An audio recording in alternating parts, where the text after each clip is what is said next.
Cho mình nhiều cái đi với trái nữa. Ý thử đại tôi lia được đồng nữa.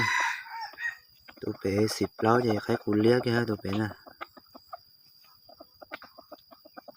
Cái tơ bị qua tận cần. Bây giờ tại cần một chấm lấy à.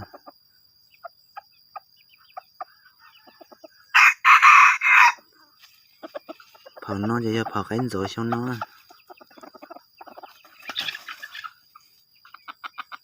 Khá chắc là đi theo.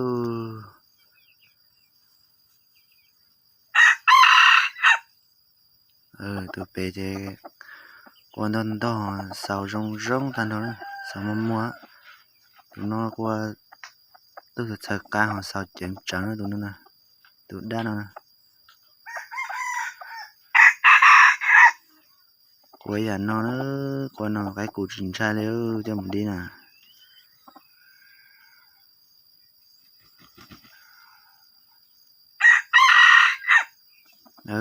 coi rong trap là đó tụi bé nè chỉ tí đi đâu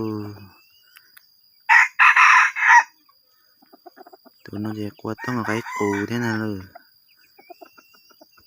là của một trò chơi bé sáng